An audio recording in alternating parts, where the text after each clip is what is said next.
Hello friends, orbit path YouTube channel में आप लोग का स्वागत है। आज जो हमारा टॉपिक होगा वह संसद होगा, ठीक है। और यह जो बुक है महेश कुमार बरनवाल के बुक से पढ़ा रहे हैं। इसमें जो क्वेश्चन है एनसीईआरटी बेस्ड है, यानी 6 से लेकर 12 तक के भी क्वेश्चन है और जो पेपर में आए हैं वो भी क्वेश्चन है। तो आपका कोई भी एग्जाम की आप तैयारी कर रहे हो, किसी भी एग्जाम की तैयारी कर रहे हो, तो एक क्वेश्चन इसमें जो दिए गए हैं आपके लिए अत्यंत लाभकारी सिद्ध होंगे। बाकी हम इसके अलावा इतिहास का भी क्या कर रहा हूँ, चला रहा हूँ, कोई मतलब चैप्टर्स करवा रहा हूँ। बाकी ये अर्थव्यवस्था का भी करवा रहा हूँ, जाकर वहां उसको देखना हो तो देख लेना। बाकी इस वीडियो को आपको पूरा देखकर जाना है, ठीक है। आपको ये देखना है कि 15 से 20 मिनट में आपको क्या मिल जाते हैं, ठीक है। तो आपको 15 से 20 मिनट इसको देखना है। अगर वीडियो पर आप आ गए हैं तो पूरा देख कर जाइए, तभी आपको कुछ मालूम होगा। तो सबसे पहले आपको संसद पढ़ना है। क्या पढ़ना है? तो संसद पढ़ना है। तो संसद को पहले जान लेते हैं कि संसद क्या होता है, ठीक है। हमारा एक उद्देश्य होता है कि हम किसी भी टॉपिक को पढ़ाते हैं तो पहले उसको थोड़ा सा बेसिक बता देते हैं, आखिर उसके बारे में पढ़ने जा रहे हैं तो उसको देखना होगा वह कहाँ से आया है, ये संसद कहाँ से आया है, ठीक है। तो संसद क्या है, संसद क्या है, एक क्वेश्चन आ गया है आपके पास कि संसद क्या है, तो आप क्या जवाब दोगे? कुछ नहीं जवाब देना है। पहले हम क्या करते हैं, एक बेसिक लैंग्वेज में इसको समझते हैं। हमको किताबी भाषा नहीं रटना है, हमको बेसिक लैंग्वेज समझना है और इसको बेसिक लैंग्वेज में इसको समझना है। तो संसद क्या हो गया? तो किसी भी देश का, ठीक है, कोई भी देश चलाने के लिए क्या एक ही कानून थोड़ी काम करेगा? कोई भी देश चलाने के लिए जो पहले से कानून बन गया है उसी कानून पर वो देश तो चलेगा नहीं। तो अगर कोई नया कानून बनाना है, क्या करना है, नया कानून बनाना है, तो इसी भवन में बनता है, उसका नाम क्या है, संसद।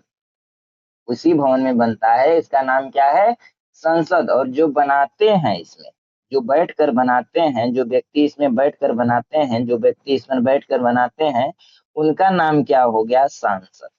ये संसद और वो सांसद, ठीक है, थोड़ा सा अंतर है। भवन का नाम जो हो गया, जिस मकान में बन बैठ कर यह संविधान का जो नया कानून बनता है वह संसद हो गया, और उसमें बैठे व्यक्ति क्या हो गए, सांसद हो गए। क्या उसमें बैठे हर व्यक्ति सांसद होते हैं? नहीं, कुछ अलग भी होते हैं, राष्ट्रपति भी होते हैं, ठीक है। राष्ट्रपति सांसद नहीं होते हैं, ठीक है। लेकिन जो नियम कानून को बनाते हैं वह क्या होते हैं, सांसद होते हैं, ठीक है। इतना आपको बेसिक याद रखना है। तो संसद के दो पार्ट होते हैं। क्या? संसद के दो पार्ट होते हैं, एक होता है लोकसभा और दूसरा होता है राज्यसभा।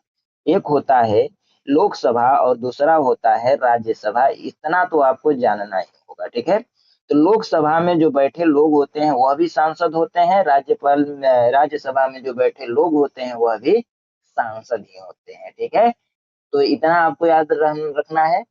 क्या रखना है? संसद क्या है, एक भवन का नाम है, उसमें बैठे व्यक्ति क्या है, सांसद, ठीक है। और जो संसद है उसका दो भाग है, उसके दो बच्चे हैं, एक है लोकसभा और एक है राज्यसभा, ठीक है। इतना याद रहेगा। बाकी अब जाते हैं क्वेश्चन पे, क्वेश्चन को पढ़ते हैं और देखते हैं क्या दिया गया है, ठीक है। तो संविधान के किस अनुच्छेद के अंतर्गत धन विधेयक को परिभाषित किया गया है?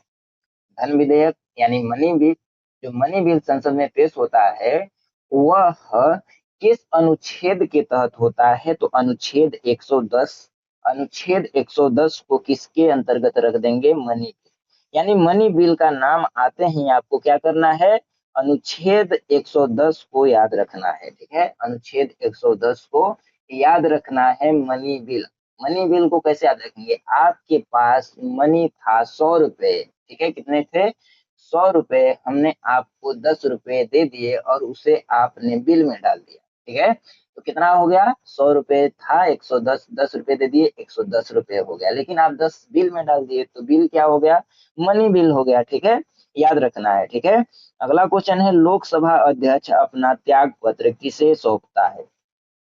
तो लोकसभा राज्यसभा दो सदन बताए हैं, सदन के दो भाग। तो लोकसभा का एक लोकसभा अध्यक्ष होता है, राज्यसभा का एक राज्यसभा अध्यक्ष होता है। तो लोकसभा जो अध्यक्ष है वह अपना त्याग पत्र किसे देता है? तो लोकसभा उपाध्यक्ष को।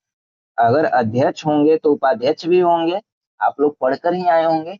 तो लोकसभा जो अध्यक्ष है वह किसको अपना त्याग पत्र देता है? उपाध्यक्ष को। अगला क्वेश्चन है कि संविधान के अनुच्छेद 82 के अनुसार लोकसभा की सीटों का राज्यों के मध्य आवंटन किस वर्ष की जनगणना के आधार पर किया गया है?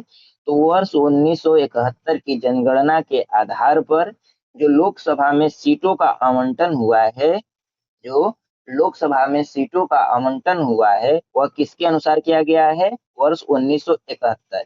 इस समय लोकसभा में कितनी सीटें हैं? 543। कितनी हैं? 543। यह 1971 के तहत किया गया है अनुच्छेद 82 के अनुसार। ठीक है, इसको याद रखेंगे। वह अनुच्छेद 82 के अनुसार 1971 में लोकसभा सीटों का आवंटन किया गया है। अगला कह रहा है कि भारत में लोकसभा अध्यक्ष लोकसभा सदस्यों में ही चयनित किया जाता है।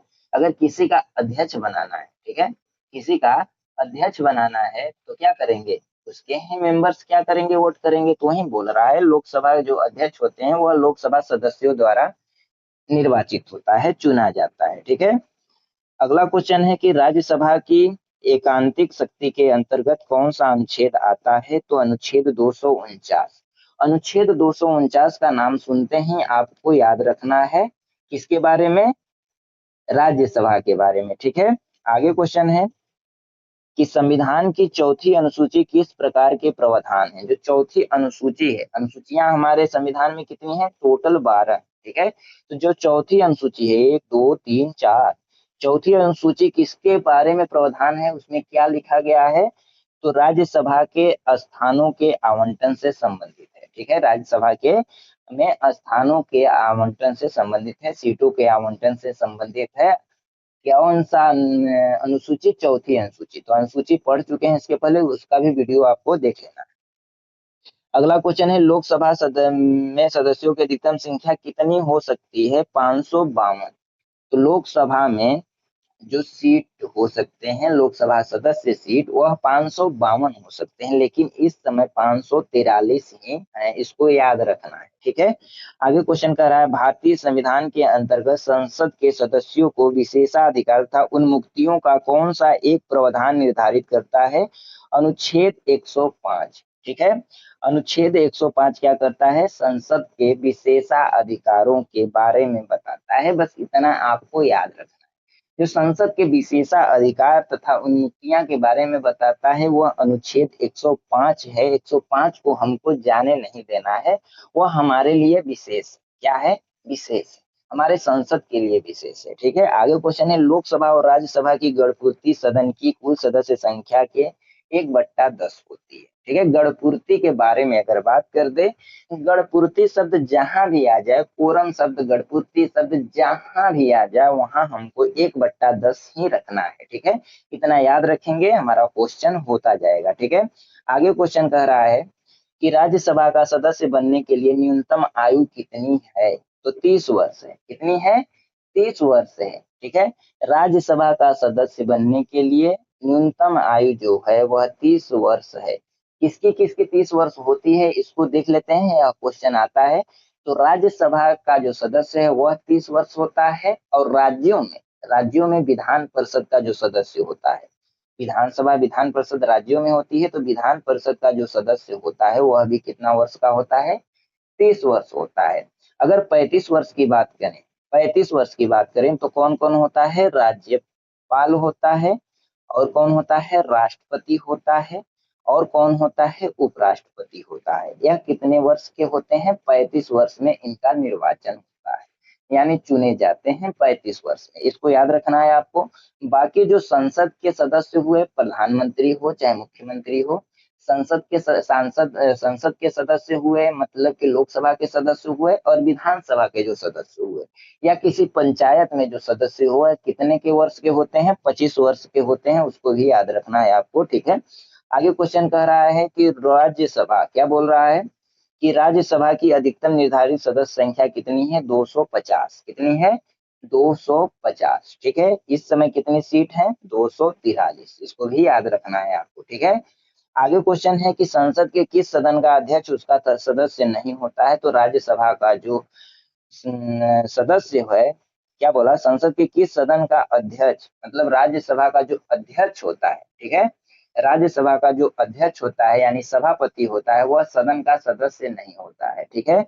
अगला क्वेश्चन है कि भारतीय संविधान का कौन सा अनुच्छेद संसद को अंतर्राष्ट्रीय समझौते को लागू करने के लिए विधि निर्माण करने की शक्ति प्रदान करता है? अनुच्छेद 253। ठीक है, अनुच्छेद 253। अगला क्वेश्चन है कि भारतीय क्या बोल रहा है, भारतीय संसद में जो राष्ट्रपति और संसद के दोनों सदन सम्मिलित होते हैं, जो भारतीय संसद में होता है, तो भारतीय संसद का भाग जो पूछे, बेटा पूछे तो दो बताएंगे, लोकसभा राज्यसभा। अगर अंग पूछे तो अंग कितने होते हैं? 3 होते हैं, राष्ट्रपति, लोकसभा, राज्यसभा। ठीक है, इसको याद रखेंगे। अंग पूछे तो 3 बताएंगे, बेटा पूछे यानी भाग पूछे तो 2 बताएंगे।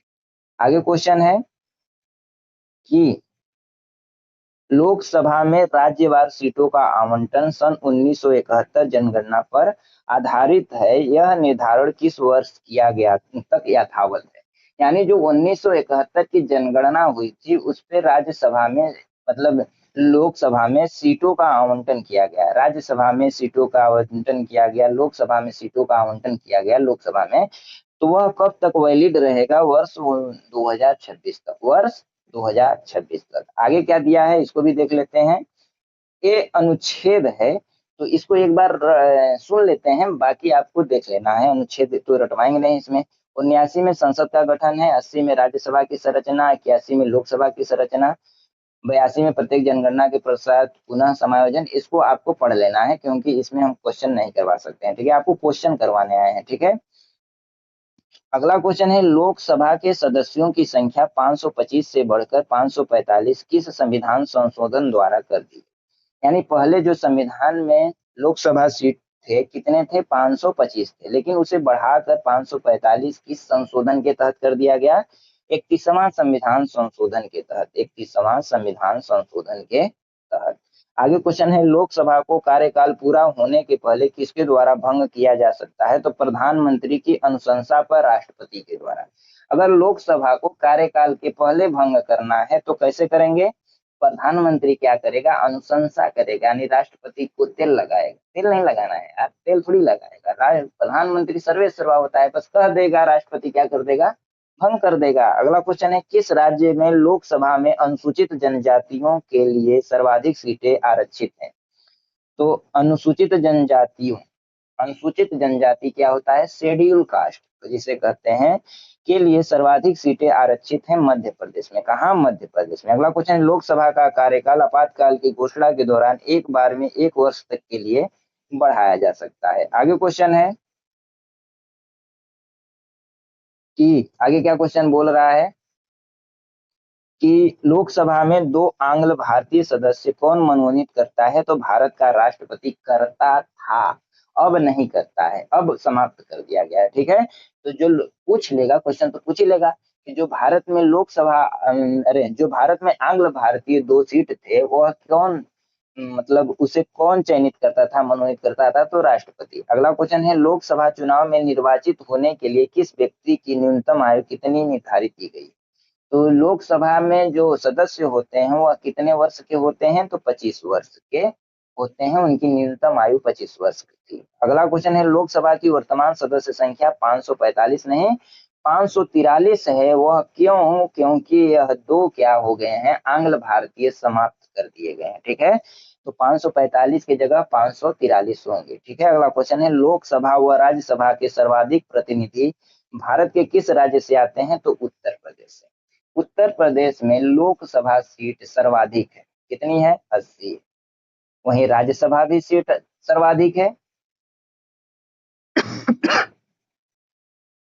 तो उत्तर प्रदेश को एक नजर से देख लिया जाए तो उसमें लोकसभा सीट भी सर्वाधिक है, राज्यसभा भी सीट सर्वाधिक है, और विधानसभा भी सीट सर्वाधिक है, और विधान परिषद सीट भी सर्वाधिक है। यानी विधानसभा, विधान परिषद, लोकसभा, राज्यसभा अधिकतम सीट की बात करें तो उत्तर प्रदेश को बता देना है। ठीक है, आगे क्वेश्चन करेंगे उत्तर प्रदेश के पश्चात लोकसभा में सर्वाधिक सीटें किस राज्य में है? तो महाराष्ट्र में। कहाँ है? महाराष्ट्र में, वो भी उत्तर प्रदेश के बाद। अगला क्वेश्चन कह रहा है कि क्षेत्रफल की दृष्टि से सबसे बड़ा लोकसभा निर्वाचन क्षेत्र कौन है? तो लद्दाख है। कौन है? लद्दाख है। ठीक है, इसको पढ़ लेना है आपको, पीडीएफ मिल जाएगा। पीडीएफ कहाँ मिलेगा? पीडीएफ कहाँ मिलेगा आपको? पीडीएफ आपको टेलीग्राम चैनल पर मिल जाएगा। कहाँ मिल जाएगा? टेलीग्राम चैनल का, जिसका लिंक मैं डिस्क्रिप्शन में डाल दूंगा, ठीक है। आर्बिट पाथ के नाम से चैनल है, ठीक है। जाकर वहां से आप क्या करना है, नीचे ही पड़ा होगा महेश कुमार बरनवाल, हिंदी में लिखा होगा महेश कुमार बरनवाल के नाम से बुक होगा, उसको आपको डाउनलोड कर लेना है। जितने भी हिस्ट्री पढ़ाऊंगा और पॉलिटी, जितने भी चैप्टर्स पढ़ाऊंगा, उसके सारे पीडीएफ उसी बुक में आपको मिल जाएंगे एक ही जगह, ठीक है। तो आपको वहां जाकर देख लेना है। ये जो पुस्तक में भरे भरे शब्द हैं, ठीक है, इंपॉर्टेंट है, इसको आपको पढ़ना है तो जाकर वहां पर पढ़ लेना। बाकी मैं क्वेश्चन कराने आया हूँ तो क्वेश्चन कराऊंगा, ठीक है।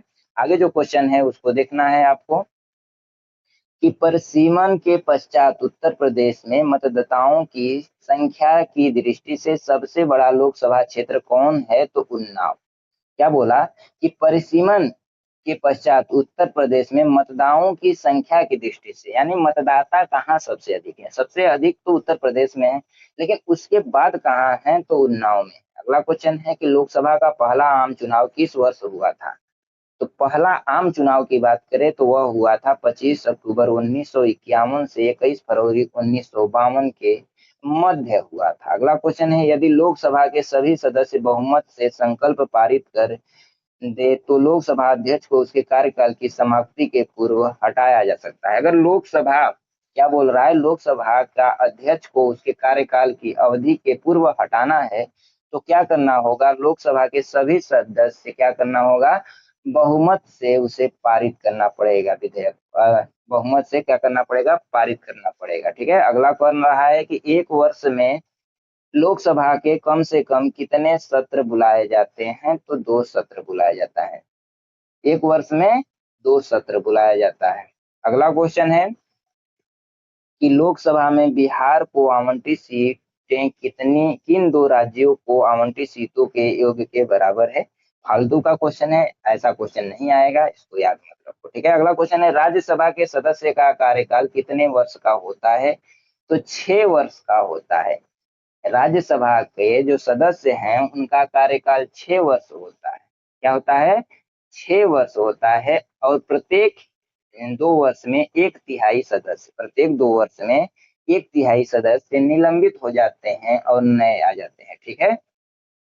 यानी अगर 300 सदस्य हैं, ठीक है, 300 सदस्य हैं तो 100 सदस्य का चयन इस वर्ष हो गया, अगले 2 वर्ष के बाद 100 सदस्य, अगले 2 वर्ष के बाद 100 सदस्य, फिर उसमें 6 वर्ष कार्यकाल पहले वाले का हो गया होगा तो उसे हटा दिया जाएगा। इसी तरह क्या होते हैं? निर्वाचित होते हैं। आपको समझ में आ गया होगा, ठीक है। आगे क्वेश्चन है कि लोकसभा अध्यक्ष, यानी उससे स्पीकर कहते हैं, लोकसभा अध्यक्ष को ही स्पीकर कहते हैं, अपने निर्णायक मत का प्रयोग कब करता है? उसके पास निर्णायक मत होता है। जैसे किसी भी बिल को पारित करना होता है तो सबको वोटिंग करना होता है, तो किसी भी विधेयक में वो अपना निर्णायक मत यदि बराबर हो जाए, ठीक है, वोट बराबर हो जाए तो पारित नहीं होगा, ठीक है। तो उसमें निर्णायक मत देने का अधिकार किसे है? लोकसभा अध्यक्ष को। तो वह कब देता है? किसी विधेयक या प्रस्ताव पक्ष और विपक्ष में बराबर मत की स्थिति में। वही बोले ना, मत अगर बराबर हो जाए तो लोकसभा स्पीकर क्या करेगा? अपना मत देगा। अगला क्वेश्चन है, लोकसभा के प्रथम अध्यक्ष कौन थे? तो जीबी मावलंकर। लोकसभा के प्रथम अध्यक्ष कौन है? तो जीबी मावलंकर थे। अगला क्वेश्चन कह रहा है, एक कोष्टक वाला पढ़ लेंगे, कि लोक लेखा समिति नियंत्रक लेखा महापरीक्षक जो अपने रिपोर्ट की जांच करती है उस पर अंतिम रिपोर्ट तैयार करके संसद के पटल पर रखती है, ठीक है। यानी जो लोक लेखा समिति है, नियंत्रक लेखा महापरीक्षक है, वह अपना अंतिम रिपोर्ट जारी करके, तैयार करके वह कहाँ रखता है? संसद के पटल पर रखता है। अगला क्वेश्चन है कि प्राक्कलन समिति का कार्यकाल कितने वर्ष होता है? तो 1 वर्ष। ये अस्थायी होता है। क्या होता है? अस्थायी, ठीक है। तो प्राक्कलन समिति का कार्यकाल कितना वर्ष होता है? 1 वर्ष होता है। इसको आपको याद रखना है। आगे क्वेश्चन बोल रहा है, राज्यसभा के सदस्य किसके द्वारा चुने जाते हैं? तो राज्यों की विधानसभाओं द्वारा। ये तो आपको मालूम होगा, जो राज्यसभा के सदस्य हैं वह राज्य की विधानसभाओं द्वारा चुने जाते हैं। अगला क्वेश्चन है, विशेषाधिकार समिति में दोनों सदनों के से कुल कितने सदस्य होते हैं? तो विशेषाधिकार जो समिति है उसमें दोनों सदनों से कितने सदस्य होते हैं? 25 होते हैं।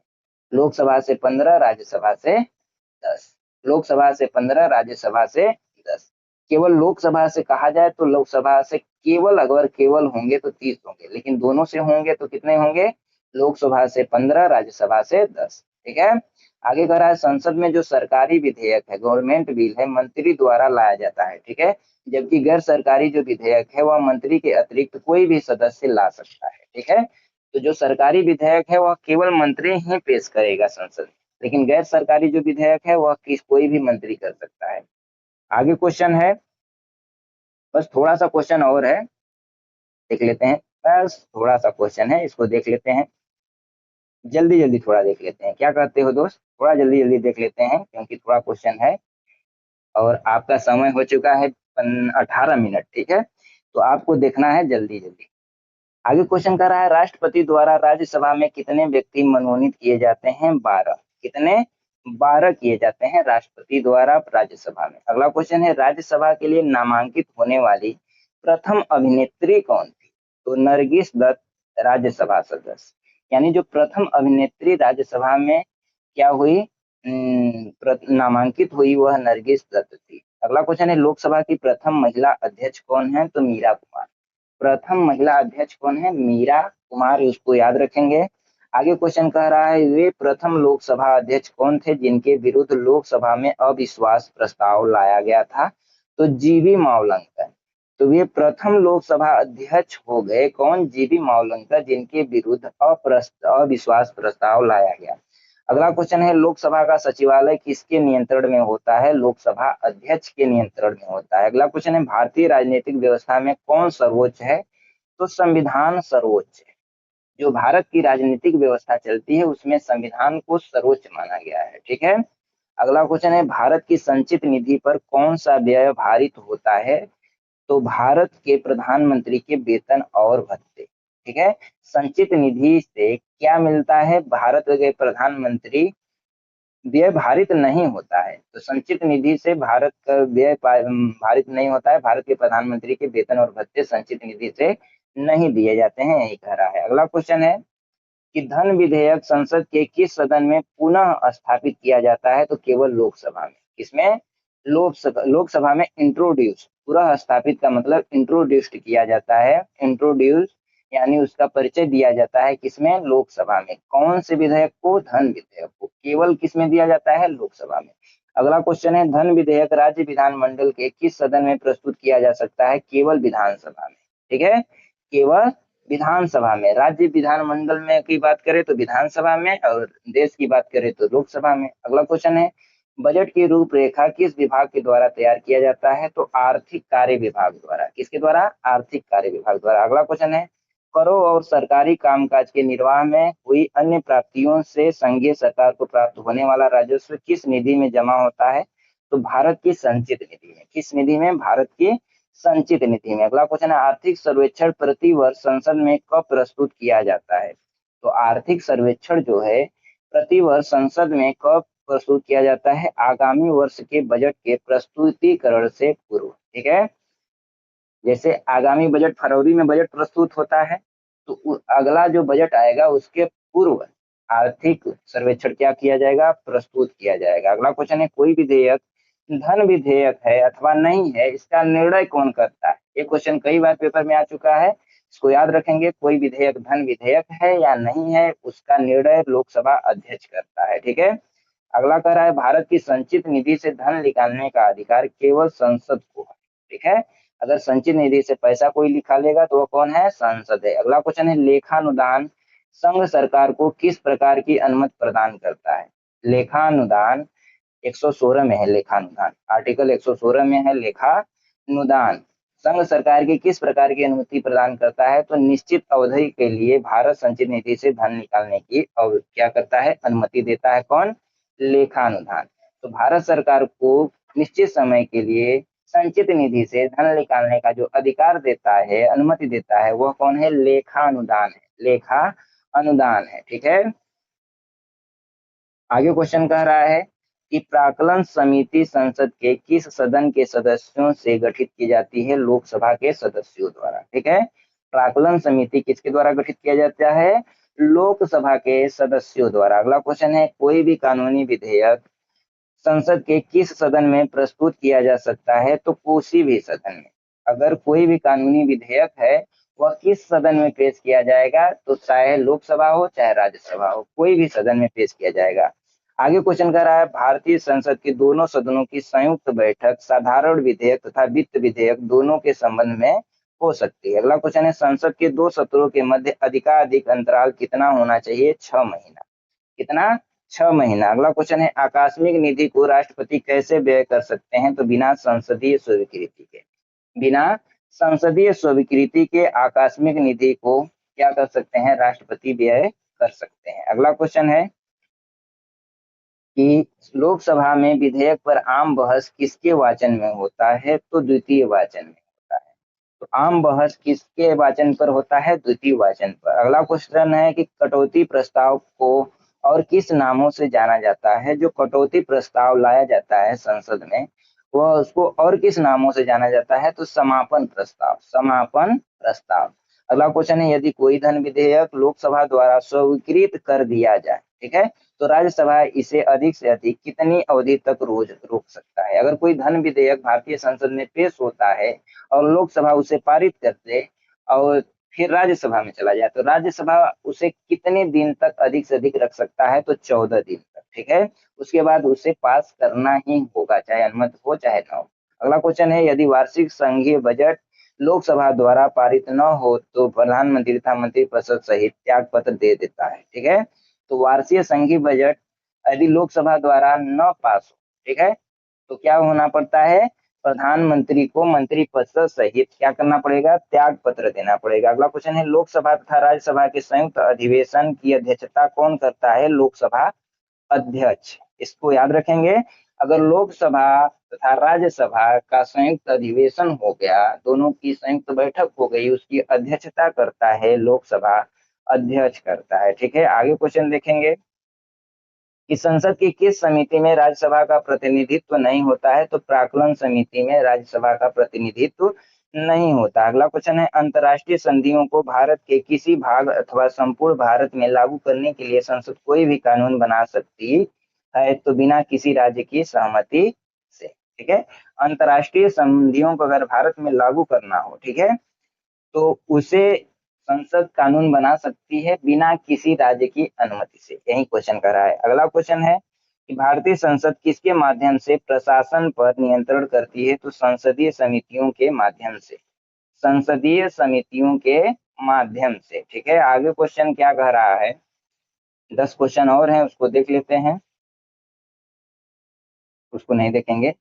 आगे कह रहा है कि सरकार द्वारा लोकसभा में अपना बहुमत सिद्ध करने के लिए कौन सा प्रस्ताव रखा जाता है? अगर सरकार है तो उसे बहुमत पास करना हो यानी पेश करना हो, बताना हो, सिद्ध करना हो तो वह कौन सा प्रस्ताव रखेगा? तो विश्वास प्रस्ताव। कौन प्रस्ताव? विश्वास प्रस्ताव। अगला क्वेश्चन है भारतीय संसद के दोनों सदनों की प्रथम संयुक्त बैठक किस विधेयक पर हुई थी? तो दहेज उन्मूलन विधेयक पर, ठीक है। तो प्रथम संयुक्त बैठक अगर बोला जाए कि भारतीय संसद में प्रथम संयुक्त बैठक किस विधेयक पर हुआ था? तो दहेज उन्मूलन विधेयक पर। अगला क्वेश्चन है लोक लेखा समिति अपनी रिपोर्ट किसके प्रस्तुत करता है? लोकसभा अध्यक्ष। ये क्वेश्चन आपसे है, क्या इससे क्वेश्चन बाहर जा सकता है आपके पेपर में?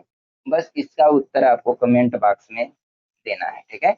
जो छोटे पेपर हैं 90 से 95% क्वेश्चन दावा करता हूँ इसमें से आएगा, ठीक है। तो आपको वीडियो को जरूर देखना है। ये थोड़ा संसद टॉपिक था, ठीक है, बड़ा टॉपिक है इसलिए थोड़ा क्वेश्चन अधिक है इसमें, इसलिए थोड़ा लंबा वीडियो चला गया। बाकी कुछ वीडियो छोटे छोटे होते हैं, चैप्टर्स भी छोटे छोटे होते हैं, ठीक है। आगे क्वेश्चन है कि संसद में लोक लेखा समिति के अध्यक्ष की नियुक्ति किसके द्वारा की जाती है? लोकसभा अध्यक्ष के द्वारा। तो जो लोक लेखा समिति है उसके अध्यक्ष की नियुक्ति की बात करें तो वह लोकसभा अध्यक्ष के द्वारा किया जाता है, ठीक है। आगे क्वेश्चन है कि संसद राज्य सूची के किस विषय पर कानून बना सकती है? तो राज्य सूची के किस विषय पर संसद कानून बना सकती है? यदि राज्यसभा ऐसा संकल्प पारित करती है।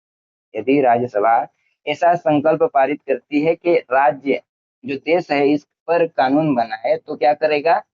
लोकसभा कानून बना देगा। अगला क्वेश्चन है, किसी मंत्री के विरुद्ध विशेषाधिकार प्रस्ताव कब लाया जाता है? अगर कोई मंत्री है, उसके ऊपर विशेषाधिकार प्रस्ताव लाना है उसके विरुद्ध, तो कब लाया जाएगा? जब वह मंत्री किसी मामले के तथ्यों को रोकता है या तथ्यों का गलत वर्णन देता है। अगर कोई तथ्य है उसे रोक दे या उसका गलत वर्णन कर दे तो वह क्या विशेषाधिकार प्रस्ताव लाया जाएगा। अगला क्वेश्चन है, संसद द्वारा वर्ष 1989 में निर्मित कानून के अनुसार एक नागरिक के वयस्क होने की आयु कितनी है? तो 18 वर्ष।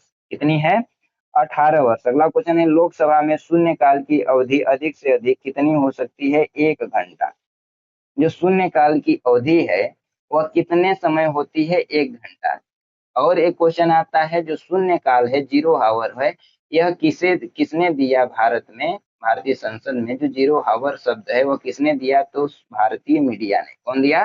भारतीय मीडिया ने। अगला क्वेश्चन है, संसद में स्थगन प्रस्ताव लाने का उद्देश्य सार्वजनिक महत्व के अति आवश्यक मुद्दों को बहस करना है। जो स्थगन प्रस्ताव संसद में लाया जाता है उसमें अत्यधिक जो महत्वपूर्ण मुद्दे हैं उसका क्या होता है? बहस होता है। अगला क्वेश्चन है, भारतीय संसद की संप्रभुता किसके द्वारा प्रतिबंधित होती है? तो न्यायिक समीक्षा से।